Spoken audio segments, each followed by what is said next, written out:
My man Jake, what's going on? Not too much. How you doing? Good man. It's great to see you again. How are things for you?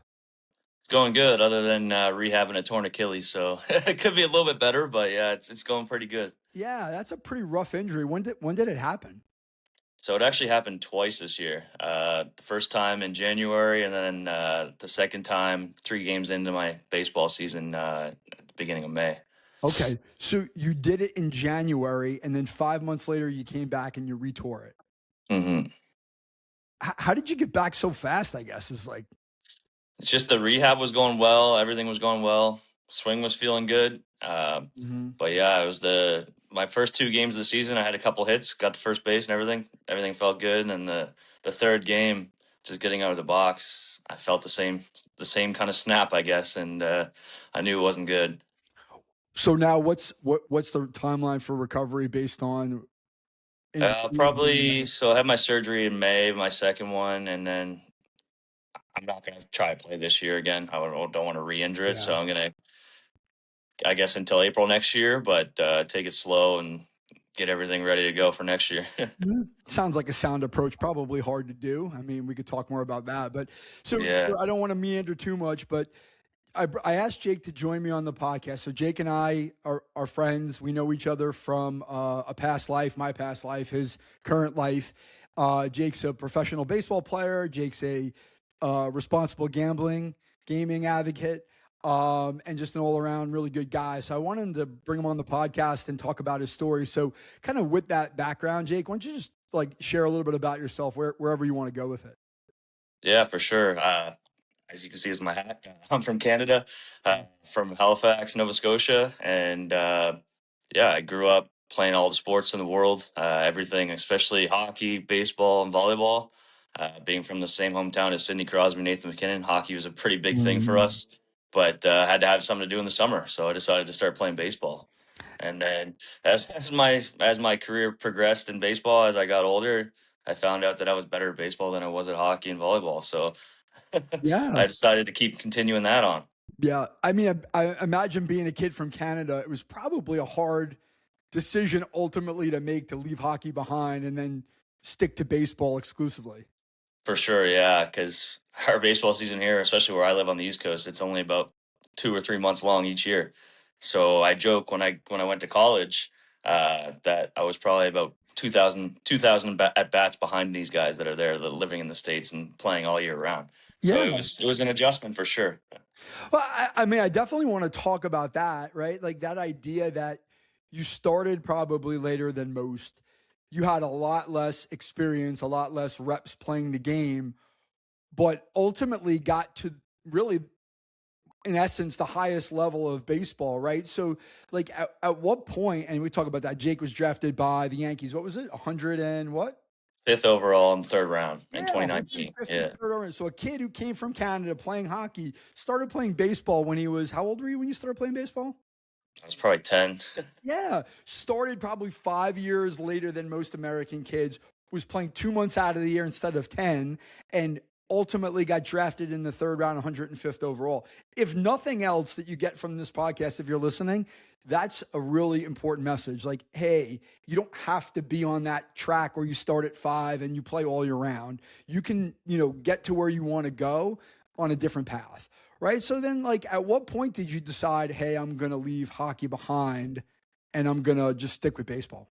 I think I was in grade 11, and I decided, like, I want to go play college sports. I want to play university. I want to Mm. do something after high school, obviously. And I think baseball gave me the best opportunity. I did actually have a full ride scholarship for volleyball in the university here in my hometown, but I decided to bet on myself, and Mhm. I wanted to go play some baseball. But I think what we were talking about earlier with, like, starting a little bit later, I think that kind of helped me a little bit because I didn't create those bad habits that some of the younger Mhm. kids create and they can't get rid of as they get older. They just keep going back to that same path. So I think that kind of helps with, like, so some of the less games actually help me and compared to playing more, I guess. Yeah. I mean, can you think of an example specifically from a baseball perspective? I would imagine you're talking about your swing, right? So, like, what are some of the habits that you feel like you were able to avoid by not starting so young?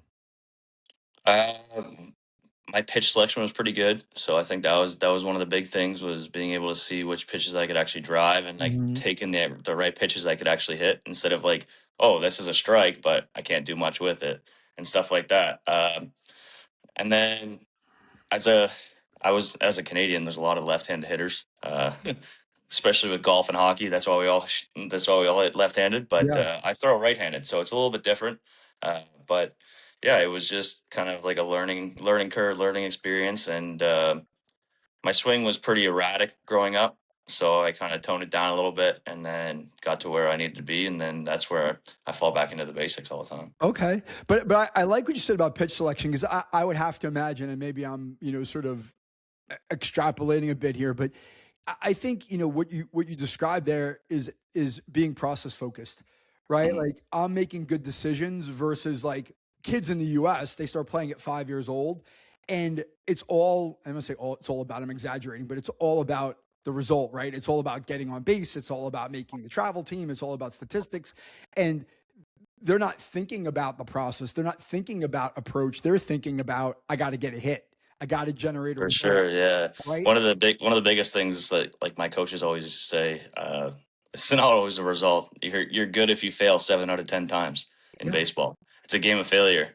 Uh, like even last year when I was playing, I had probably 50 or 60 balls hit over 100 miles an hour exit velocity for outs, and then I have these little squibblers that are like 40 miles an hour, 60 miles an hour that are for hits. So like if you do what you're gonna do, you're gonna make out better more often.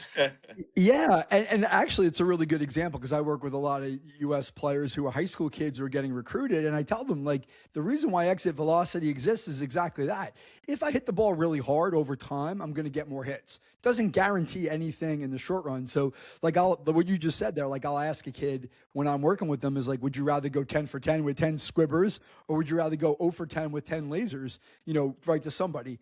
And that tells me a lot about their mindset, right? Because if you hit the ball hard consistently, in the short run, you might not get the outcomes that you want, but in the long run, right, things For are going to sure, work out.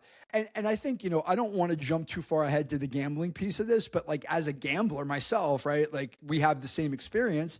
Like, I used to think to myself, well, if I'm playing blackjack and I follow this process, right, long enough, I'm gonna see a good outcome, because the process, the approach is really what matters, right? I'm following the rules. The problem with that was I let my emotions get in the way, and baseball is the same way, right? Like, for sure, we let our emotions get in the way. Now we start to swing at bad pitches. We start to overswing. We start to get anxious, right? So I don't want to jump too far ahead to that, but I think there's a lot of parallels between being an athlete and being a compulsive gambler, in the sense that we're so competitive and we're so driven that we can't a lot of times back off, what we're doing. We'll get to that point, right? So for sure. Yeah, like I'll add one more thing to that. It's like yeah. basically mind me a goldfish. So as a gambler, you think, or as a baseball player, you think about that next at bat. As a gambler, you think about that next bet. Oh, you flush it. You Yep. lose, you flush it, and get ready for the next one. Yep. Same kind of mindset. I never thought about it. I never thought about it that way. And so, like, in grade 11, you focused on baseball. I heard you say on Todd Arkell's podcast, The Mental Approach, which I was also a guest on a while back. That idea that not the idea that you reached out to like 300 schools on your own, just cold emails or cold outreach, to try to create a U.S. collegiate opportunity. So tell me about that, because I love that as a mental performance coach and as a parent. Like, I love the idea that you were looking for going after what you wanted, even though there was no guarantee that you were going to get the result you wanted. Yeah, for sure. I went on a prospect website and basically uploaded my stats and some video, but obviously stats from here don't really correlate Yeah. compared to US stats. So it was kind of tough, but yeah, I reached out to almost 300 schools. I heard back from three total, Wow. one Division 3, NAI, and a junior college, and yeah, and then I ultimately made a decision to go to junior college as a walk on. So that still wasn't even guaranteed. Yeah. It was, and in junior college back then, they would bring in 70 or 80 guys Yep. for the fall camp and basically test who wants to be there. The first 2 weeks of practice when we got there was no baseball. It was all running, conditioning, just to basically weed out the ones that don't really want to be there. Yeah. And it was different for me because usually going to baseball practice, I'm used to go hitting BP and doing infield, outfield, and stuff like that. But no, it was totally different just to see who could thrive in that mindset, I guess. Yeah. I want to learn more about that, right? So you went to a place called McCook Junior College, is Mhm. that right, in Nebraska? Mhm. Yep. So what was the feedback, or what was like their reasoning for bringing you on? Like, what did they like about you? Like, how did you present yourself that got their attention? Yeah, they like the numbers. Obviously, like I said, it doesn't correlate that but well, but they Mm. like my size, they like my athletic ability, they liked a lot of stuff, but they already filled all their scholarships for the year. But yeah, it was. I guess they wanted left-handed hitters. It was a Mm. left-handed hitter park, and they actually wanted me to come in and pitch. I never pitched in my life, but I threw hard. Wow. So I came in and I pitched in the fall. But after that, I was like, nah, I don't want to. I don't want to hurt my arm. I can throw hard, but it's like wild thing. It's like I don't know where it's going. I never pitched in my life really, Wow. so it wasn't too big. But yeah, I went there as a infielder. I've only played infield my whole life when I got there, and then I actually got moved out to the outfield Mhm. because I was fast. I could track the ball and I could throw pretty good. So Yeah. that's when I started kind of moving over to the outfield there. I played a little bit of first base during my time there, but mostly in the outfield.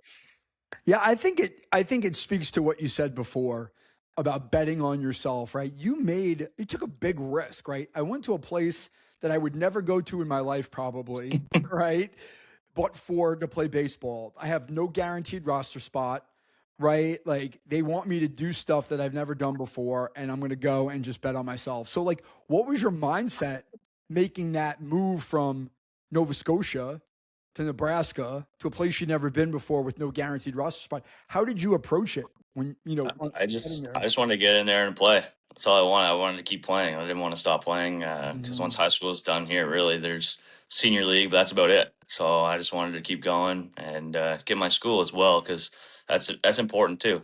And but yeah, I think junior college it's good as a Canadian too as well. You don't have to take a SAT to go to junior college, so that's a big thing because in Canada we don't really study for that. So you Yeah. have to do that mostly on your own. So that's one of the big things as well. And if you perform well, you can get drafted out of junior college after 1 year. If you go to Division 1, you have to wait 3 years to get drafted. So that was another big thing as well. But going to McCook, it was small town, 3,000 people, cornfields and cows, and then JUCO baseball. So it gave me a lot of time to like focus on getting better at baseball. There wasn't like all these distractions and stuff like that. So it was a lot of baseball focused. That's really impressive. I'm sure you and I have talked about that on some level in the past, but like as I think about it now, like the idea that I'm a kid from the most eastern part of Canada, which is remote in his own way, coming to the US in a place where there's nothing basically but baseball and betting on yourself. Like that's super impressive. And I think that like this will come out as the conversation sort of evolves. Like, and I'm biased because I've had this experience, but I think, for a lot of us, especially in recovery, compulsive gamblers are like some of the most resilient people, right? Like you go through, like, think about, and we'll get to like the damage, right? And all the emotional and financial and the wreckage of gambling, right? But like we wake up every day and we're like, there's hope, right? I'm willing to like run into a brick wall, right? Like Hmm. that quality, as damaging as it could be for our lives, is also a strength if we allow it to be. For sure, yeah. It's definitely it's definitely huge because yeah, like when I was going through the stuff later, it was tough, but wake up every day and it's gonna get better. Yeah. So you spent 1 year at McCook? No, I was there for two, but after the first semester, so the first fall, I ended up getting a full ride scholarship after performing well, and then had 2 good years there, and ended up getting a full ride scholarship to Western Kentucky University, Division 1. Okay. So What was the process like? What was the process to get from McCook to Western Kentucky? Like the recruiting process? How did that work? So yeah, just put up some good numbers. So our JUCO was actually the only region that had wood bats. So the stats played down a little bit, but the coaches knew what could happen when we swing metal bats. So put up some good stats, and Mm. then my last semester there in the spring, multiple coaches reach out, multiple coaches come watch. They had to fly to the middle of nowhere and come watch me play, and that showed like that they had some feeling about me, that they wanted me to go to their program, and then I ended up going on 3 official visits, and then landing on WKU was the spot I wanted to go. I landed on campus, and I was like, "Yep, this is a spot for me." The Hilltoppers. Yeah, Did you? we had a pretty good football team when I was there. Yeah, yeah, Bailey Zappi was our quarterback. It was pretty good. yeah, absolutely. Yeah. What year was that? 2019, 29. 18, 19. Yeah, You're still young. So, how old are you, Jake? Are you I'm 25? 28. 28. 28. Okay.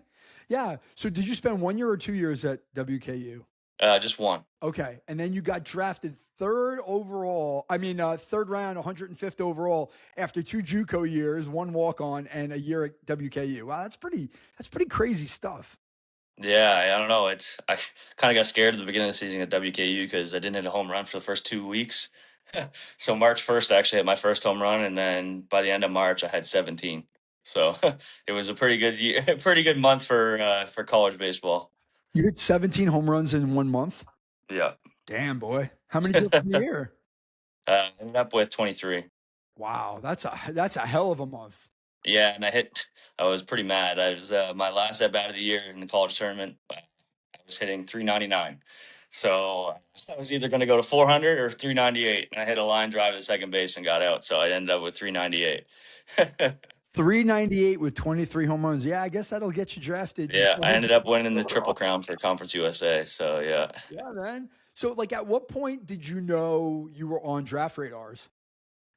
So after that month of March, after I hit all those home runs, April came around, and next thing you know, I had 5 meetings a day with the MLB teams. They came Mhm. into the campus, the area scouts, and we had to do all this like testing stuff, kind of like talk about your family, talk about Yep. baseball, talk about IQ and stuff like that. And it was like every test was kind of different. But yeah, so I had to do 30 of those in about a week, 2 weeks, and my brain was kind of fried after that. But that's when I kind of figured out what was going on. And then near the end of the year, 2 clubs asked me to go to their pre-draft workout. So it was the Yankees and the Rockies. They're Mhm. the ones that were on me the most. And yeah, so I ended up going down to Tampa after my season and going to the pre-draft workout for the Yankees, and I performed pretty well. Yeah. What was it like? I mean, you said your brain was fried, but like, how did you handle the pre-draft sort of interview process or the evaluation that you were going through there? Like, what was that? I just try to stay calm with it. Like I was getting excited, obviously, but didn't want them to see that. I guess Yeah, sure. try to stay calm because it was still during my season, so I still had to perform the rest of my season Yep. too as well. Yeah. So it was, but yeah, they were coming out watching BP, watching the games and stuff like that. So I knew there was people watching. It was just, it actually made me play better. I think. Okay. Like if my like that's like when I play now too. Like when my family's in town, I always play better. I guess I like to show off when people are in town. Well, but I think that's an interesting point, right? Because I think for some people, typically, when they're being evaluated, it tends to create stress and anxiety, right? But it's a really good example as an individual, and again, as a mental performance coach to a lot of baseball players, like that idea that everybody's different, right? Like for one person, it might be stressful. For another person, they might use that circumstance to their advantage, right? They're able to reframe it into something that's actually motivational, allows them to focus in. It gives them a good feeling like, hey, I feel really supported, right? So like everybody's different. And it sounds like you handled that process really well, which I'm sure is really impressive, right? As they come in, right? It's not like you were a power 4 guy. They're coming Mhm. into a mid-major, school to evaluate a mid-major guy. And it could have been something that either you folded under the pressure of the process of being evaluated, or it could have had a negative impact on the way you played on the field, and it didn't. So from an evaluator standpoint, it's like, hey, this kid holds up pretty well. I would imagine that was part of their, a process of figuring out whether Jake's a guy we want to draft. For sure. I think for my story, I think I was like under the least amount of pressure. I was a walk on for JUCO. I just keep playing. It's the Yeah, same game. Nothing changes. 100%. Yeah. So let me ask you a question then. So I'm going to jump into sort of the gambling side because I think it's a good place to sort of insert it. Were you gambling at that point while you were going through that process? So I was, but it was just like entertainment. I was Okay. never gambling. Like Kentucky didn't have casinos where I was, or not close, and So basically, Christmas break and stuff. When I would go home, I would go play a couple $100 here and there. That's all it was, though. It wasn't like I was going and taking out thousands of dollars to gamble and stuff like that. It was just I get home, see my buddies at Thanksgiving, Christmas. We go hang out, go have a couple drinks or whatever, and Yeah. then go go play a couple $100 of blackjack and stuff like that. Like it wasn't a problem at that point. Yeah, So you were able to gamble like a normal person. for sure, yeah. Like I always say, like most of the people in the world can gamble their whole lives and keep it as a form of entertainment. Yes. Yeah, and I think personally for me, like I've adopted that point of view in recovery. Like there are people out there who can gamble normally and not have it be an obsession. Like I'm not one of them. So Hmm. like I'm not anti-gambling for other people. Like a lot of people do a lot of things that they can do normally and they don't, it's not consume doesn't consume their life.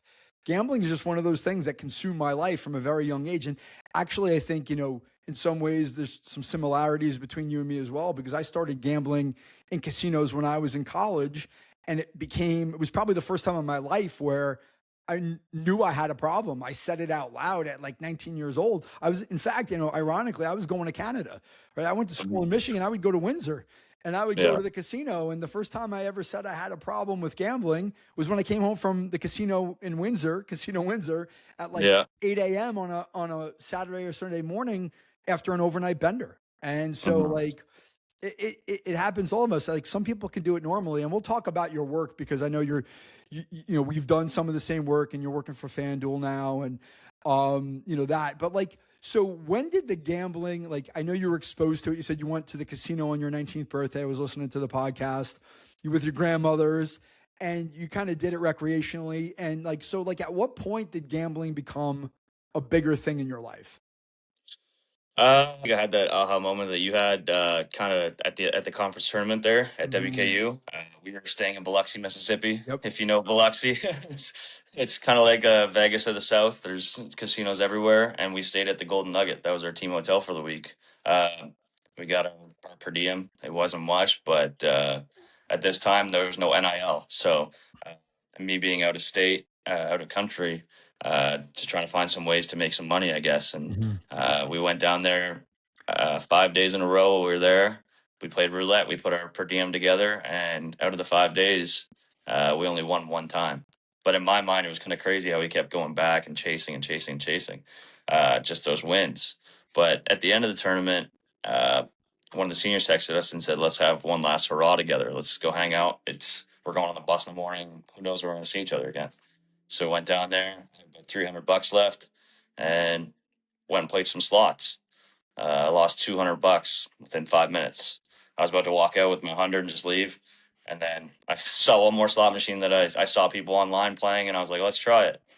And next thing you know, the $100 left turned into $3,500. Mhm. And that was my next big rush, my dopamine rush that from winning that. Uh, but within 2 hours of that, I was down the original 300, down to 3,500 I won. And I went back to the ATM, took another 500 out. And that's when I realized like this could be an issue. I was just chasing that rush. It kind of gave me the same feeling of when I hit a home run. Basically, that's what I always use as an analogy. It's like that's what I got as a bettor. It was like if I hit a home run, it felt the same as winning a big jackpot. Yeah, absolutely. And that's the way our brain works. It can't really differentiate. It just knows the feeling. It knows the rush that comes with that success, that feeling, right? And sometimes it's not even the success. Sometimes it's the rush that comes with the action, the risk, right? Hmm. Whatever it is, but our brain doesn't know the difference, but it really likes it. And Yeah, being an athlete is just basically trying to find that dopamine rush, basically. yeah, but and having had the experience of speaking to college student athletes myself, and I know you're doing it now currently about the dangers of gambling, right? There's the connection between being an athlete and being a problem gambler, compulsive gambler, whatever you want to call it. Like there's research to back up the idea that athletes are more prone to it because of the nature of the behavior and the circumstances, like you said, around it, whether it's financial or if I'm injured or if I'm stressed out. Like gambling can be used as an escape, as a way to disconnect from the stress of the sporting environment, or it can be a way to sort of multiply or add on to those feelings, right? So it's a lot easier for an athlete to get hooked into gambling than it is maybe a normal person. For sure, yeah. And then as well, like ADHD, that helps a lot too. Like Yeah. it hurts you a lot with that. You always want to find that rush. Yeah, but being an athlete, yeah, especially baseball, you're with the guys 24/7 pretty well. You're on Hmm. the bus, you're on the plane, Yes. you're in the locker room. There's always card games going on. There's always stuff like that. That's the entertainment side of it. Because when you're playing with your friends, you're not trying to take all their money. You're not trying to take thousands of dollars from them. Hmm. Uh, it's just like I guess, the team bonding.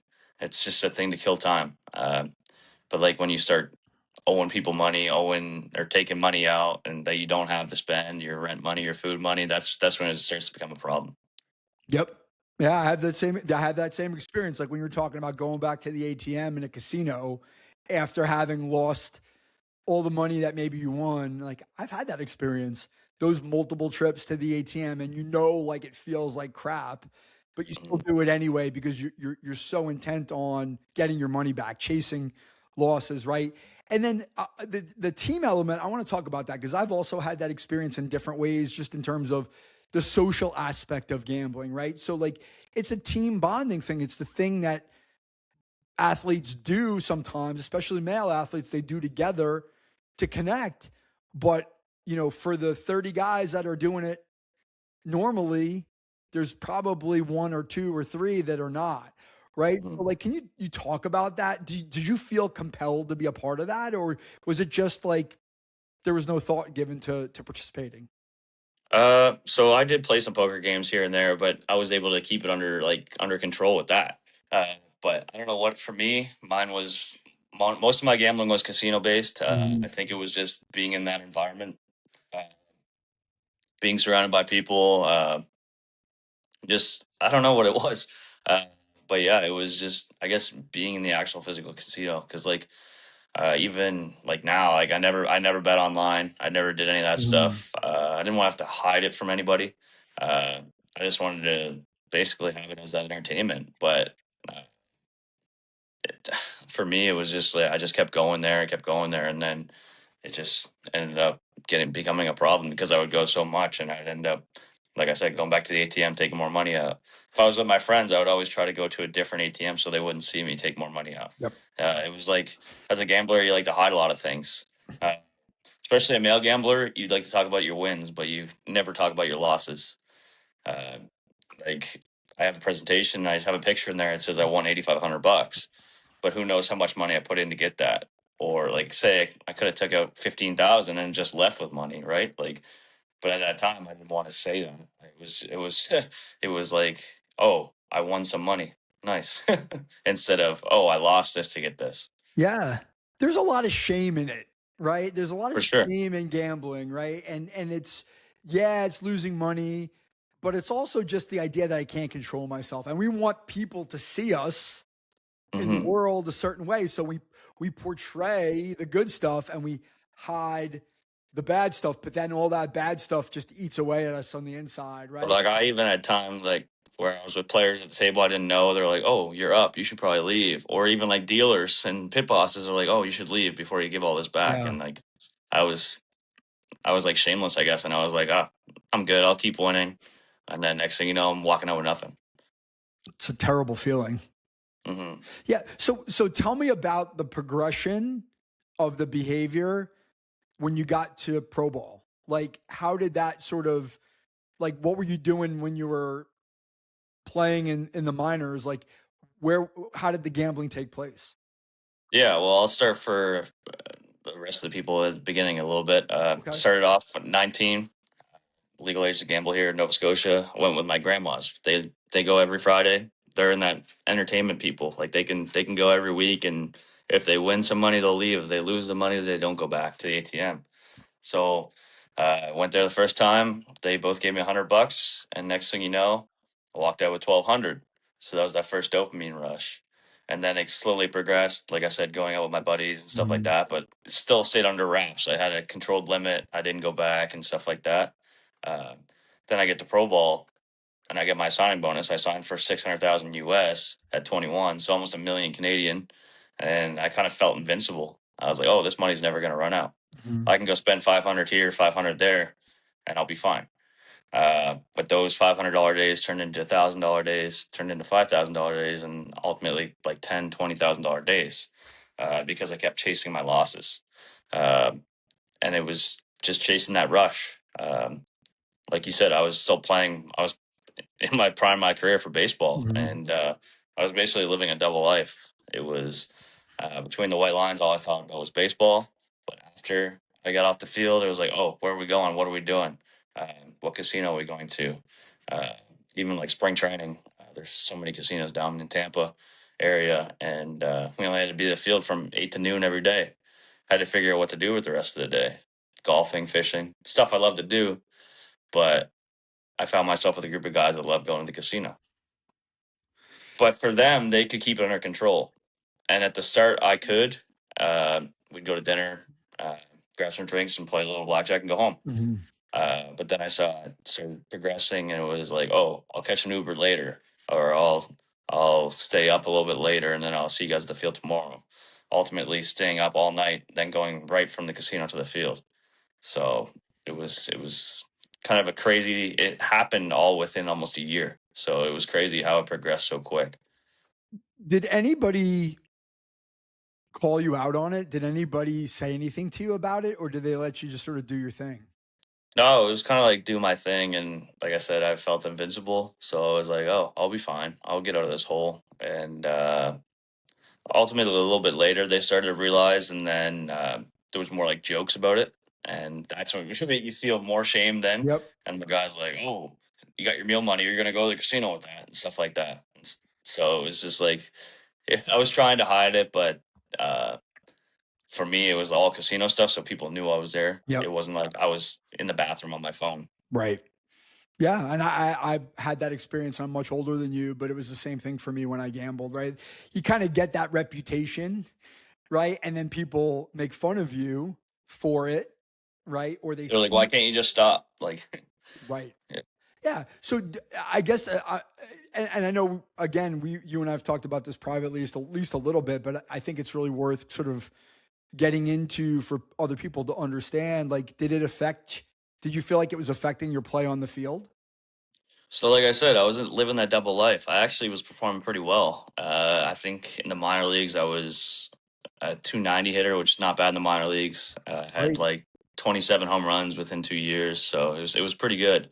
Um, but yeah, it was that's kind of what saved me because I got to get away from the stress of everything else, text messages of this and everything like that. So it was Mhm. just like it kind of like helped me get through it a little bit. So, if I'm understanding you correctly, it sounds like baseball was actually an escape from gambling. Yeah, for sure.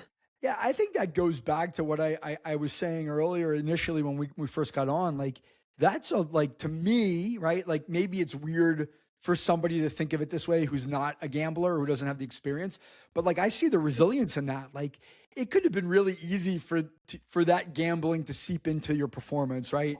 The anxiety, the lack of sleep, right? The obsession with it. But in your case, you were able to compartmentalize it, which I guess in some ways probably hurt you because you were sort of protected. Because if your performance was tanking, my guess is that the organization would have had some say in it, but they didn't even know because you're still playing. So it's like, who hmm cares if he can perform on the field, let him do what he wants in his private life, which I think is a very common sentiment. I mean, do you feel like that was the case with the Yankees? Do you feel like they're like, hey, as long as you're playing, you're good? I think so. Like, yeah, that's one of the biggest things. Was yeah, it was like I was still performing, so Hmm. I wasn't hurting the organization. Obviously, being at the casino all the time was not a good look. Hmm. But yeah, a little bit later, when I started to lose money and ran my signing bonus, is when it started to kind of hurt the organization because we'd go with the group of guys and we'd loan each other money every now and then. And it's like, oh, just get us back next week, and we do that. Did it multiple times, and uh, but I got to the point where I borrowed the money and I didn't have it to send it back right away. So I had to come up with like a plan of, oh, I got to pay you guys this much each month or whatever, and that's when it kind of started to hurt me and my teammates and the organization because it was like they don't want it to come out that a top prospect has a gambling addiction, Of course. especially in the New York media. One of the biggest franchises in the world for sports. Yeah. So were you a couple of questions on that, right? You were still in Tampa. You were in Tampa the whole time? No, so I played in New York and stuff, but everything led back to that because that's where our spring training is. So every time I landed in Tampa, it kind of felt like I fell back in the same kind of I got routine. Okay, so were you in like single A ball, like somewhere in the Yeah, Northeast? so I was in Staten Island, and then Okay. Tampa was my low A team. So I played in Tampa for like 6 months of a season, and then I went up to high A and then double A. Yeah, Gotcha. Okay. I got you. All right. So you started in Tampa at the complex in low A. You moved to Staten Island, right? The Staten Island Yankees, and then you went to double A. Okay. That's what I was trying to understand, right? So yeah. hmm gotcha. So how much money income were you making? I know you had your bonus was 600,000, but like what was your income? It was $700 a month Right. as a Right. minor leaguer, and that did not include living. So they took out $10 a day for a hotel, so that's $300 right there, and then no food money when you're at home. And in Tampa, the league there, it's just all the complexes. So you do BP at your own field, and then you go to their complex to play. So you don't get meal money that whole season. Yeah. I mean, I think, people who are not familiar or like intimate with baseball, like, yeah, you might get drafted high and get a big bonus, and most guys don't, but if Yeah, you do, you're not making a lot of money at the minor league level, right? So it sounds like you ran out of the bonus money. You started borrowing money from your teammates to gamble, and you were making $8,400 a year basically gross, and you didn't have the money to pay them back. And so how did that manifest itself in terms of like what happened next? Like how did all of this sort of come to a head within the organization and with your teammates and the Yankees? yeah. So uh, the last time I bore from them, there was a week. It was like a Thursday, and I owed them that next Friday. That next Friday came around. I was in big league camp that time. Hmm. Uh, so we actually made $100 a day every day we were in big league camp. So helped a little bit, but yeah. Next thing you know, I was playing against Bryce Harper and all those guys, and then boom, Brian Cashman walks in. We're gonna be shut down for the weekend. It was COVID. And then that weekend off of baseball turned into 18 months off of baseball and no pay. So I ended up going back home, working at the container yard to make money to pay these guys back. And so it was kind of a blessing too, because I was able to make more money and be able to make more of a dent in what I owed these guys. But then we came back from COVID. We had like a big organizational meeting, included some gambling because I knew a bunch of guys that loved to go to the casino. But then they pulled six of us up, and we went to this meeting with the head office, and they're like, "We know what's going on. If you guys owe each other money, it has to be paid back by a certain date. We're gonna have to let you guys go." But then we're back in spring training, and you don't get paid in minor league camp. So I was sitting there performing, playing well, played a couple games in big league camp, and that day came around, and I didn't have the funds to pay him back because I couldn't borrow from anybody. Like I didn't want to make the hole deeper, right? So Yeah. ultimately, I ended up getting released from the Yankees for that. Okay. So I have a few questions. So how much money did you owe? I think it was about 8,000. Like I said, I wasn't making much, but I was making monthly payments, and they were fine with that. Most of them were big leaguers anyway, so it was just the concept of giving the money back. Through that in order to pay that money back, were you gambling to try to pay that money back or no? No, I was just working. So I many times I wanted to gamble, but I would get up some money, and I was like, okay, I got to pay these guys back, so I'm on time. Like Got if it. I didn't pay them back, that's would be it'd be an issue because then they would go to the organization. So how okay, so did the org find out or did the guys were they I don't know, this might not be the right way to describe it. Were they holding it over your head where it's like you owe me the money, so you got to pay me or else I'm gonna Most of the group was really good about it. There was one guy I think that started saying stuff, and that's when okay, got they it. kind of yeah. So they got wind of it. There was one guy who you owed money to who kind of let And it was the got out guy of that hand. owed the least amount to. Yeah. Yeah. And I mean, listen, obviously we could talk about Obviously, it's not good, but like still, it's like I was in a place where I was like, I don't want to like get in trouble. I want to make this Yes. better. I want to pay you guys back. That's not what I don't want to do. It's just I don't have the resources to do it because we're in spring training. When we get paid, we get paid the same day. Yeah. But I think, I mean, listen, I mean, I think there's a lot of people based on my experience, and I don't speak for specific people. I'll speak for myself. If I was in your position, I don't know, I might have thought about gambling to try to win that money back. Right. And Mhm. so the fact that you didn't do that to me kind of tells me that you knew it was coming to an end. You kind of knew, like, hey, I want to get out of this life. It sounds like the decision in a lot of ways was made for you because the Yankees, they ultimately release you because of it? Was that the explanation? So on paper, I got released for poor play. Okay. Like I said, I still don't think they want me to get out that I had a gambling addiction. But I had 7 home runs spring training, so I and it was in big league camp and stuff too. So I don't think it was for poor play. I understand. Okay, but it was in their mind, it was too much risk to continue to Mhm. employ you as a Risk to player. the brand for sure. Yeah. Have they ever? I mean, I don't. You don't have to answer this question, but I have to ask it because I'm so curious. Have they ever sort of contacted you about it? Like now, Not like not really, no. So I still have some contacts there, some good connections. I still talk to the site there a couple times a month, and yeah, he's checking in on me and everything. good. And that's about it, though. Really, checked in a few times because people I work with, they were heads of the Pittsburgh Pirates, so they know them pretty well. And then he checked in on me actually a couple weeks ago. So Good. he sees the work that I'm doing now and going into sports teams and stuff like that. So Okay. that's one of the biggest things why I do what I do now is just not sit and dwell on what I did. I want to help other people avoid following the path that I did. Yeah, that's a great segue, right? Because I had that same experience myself being a speaker at Epic Global Solutions for 3 years, speaking to college student athletes about the dangers of gambling. So talk more about that. Like, what are you doing now that allows you to sort of share your story and try to help others? Yeah, it was kind of funny. It was on an Instagram DM that I got a message from one of the people that worked at Epic. I didn't actually see it for a few weeks because it went to the hidden DMs. Yep. So I saw it, and I was thinking to myself, "Can I do this? Like, I suck at speaking. I'm a baseball player. That's what I do." And I started to realize that like I said, I don't want to sit and dwell on what I did. I want to be able to help people avoid the path that I took, and any way I can, even if it reaches one person in a room, it can help a lot of people because gambling doesn't just affect the gambler; it affects everybody around them, their family, their friends, their teammates, coaching staff, everybody. So Yeah. yeah, even if it just hits with one person, it can save a lot of people. Yeah, and I think that speaks to me about the kind of person that you are because I know firsthand that speaking was not something that you were necessarily completely comfortable with, but you were willing to learn how to do it for the impact, right? For the purpose, Mhm. right? There's a very clear purpose in what we're doing.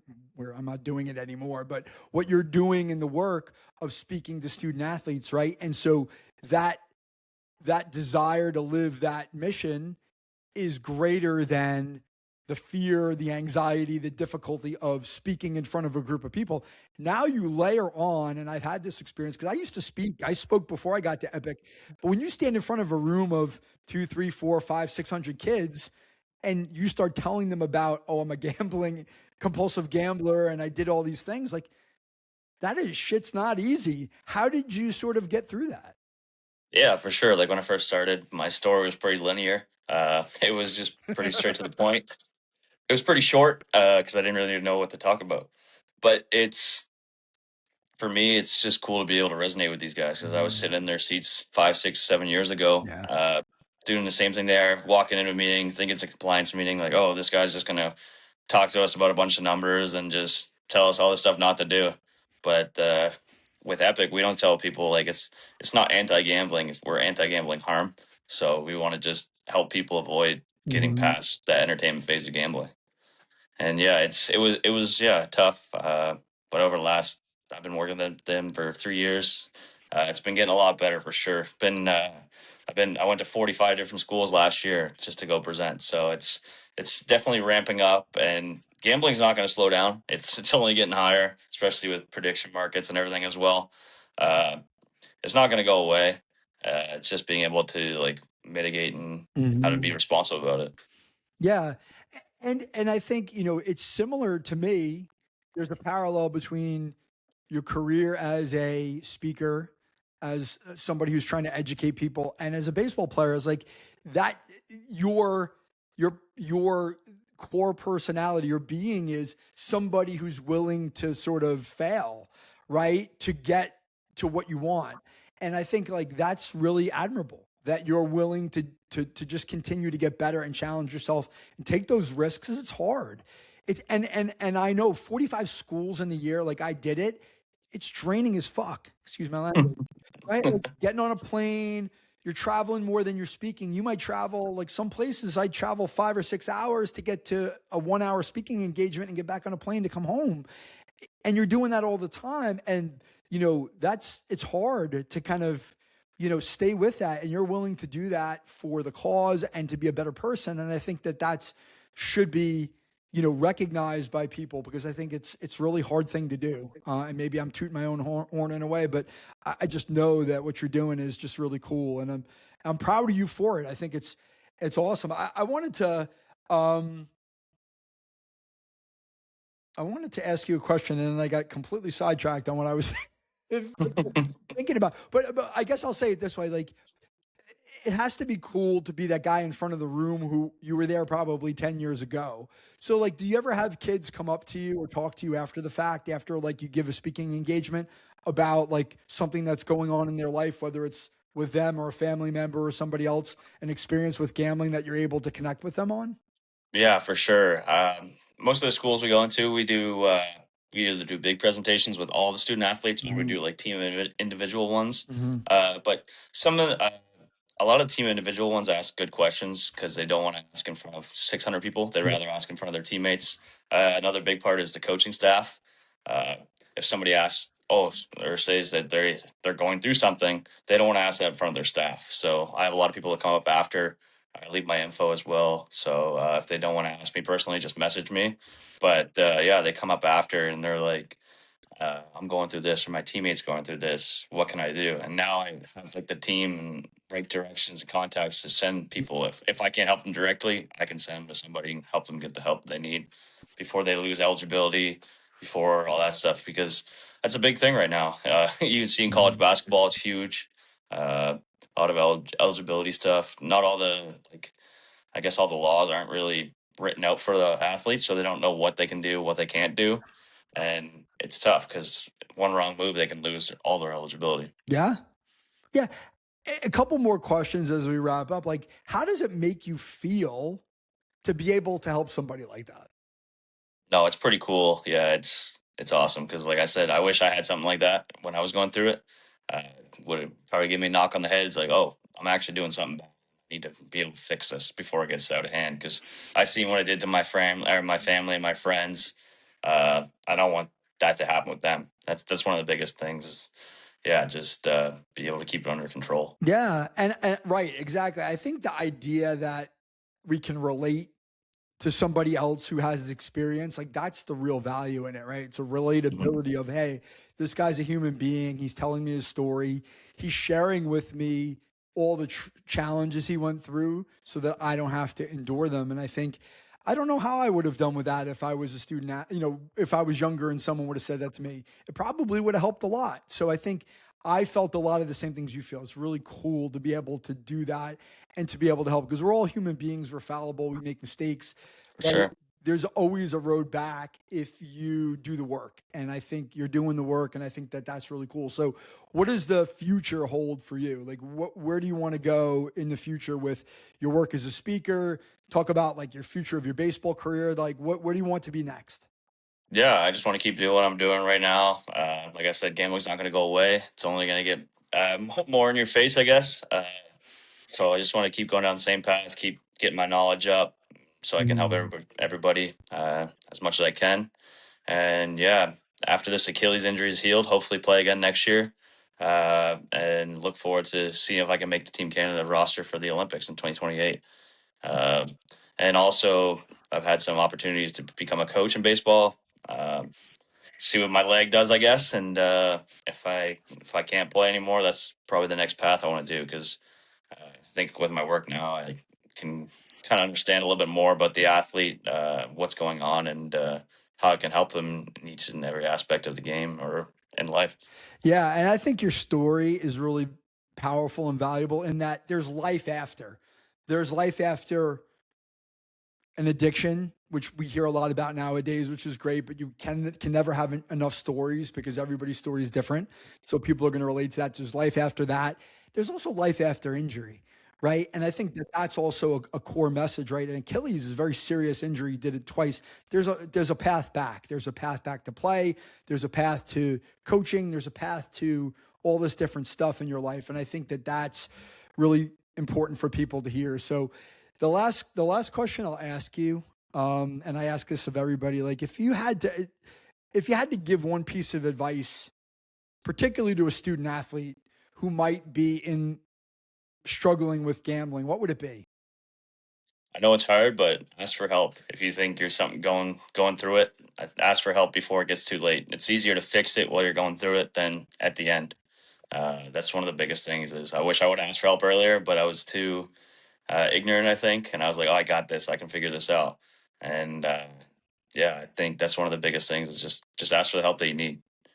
That's a great piece of advice and a great way to end the podcast. Jake, thanks so much for joining me. It was great to catch up with you, and hopefully we'll have a chance to do it again so we hear what else you're doing in the future. For sure. Yeah. Thanks for having me. Thank you.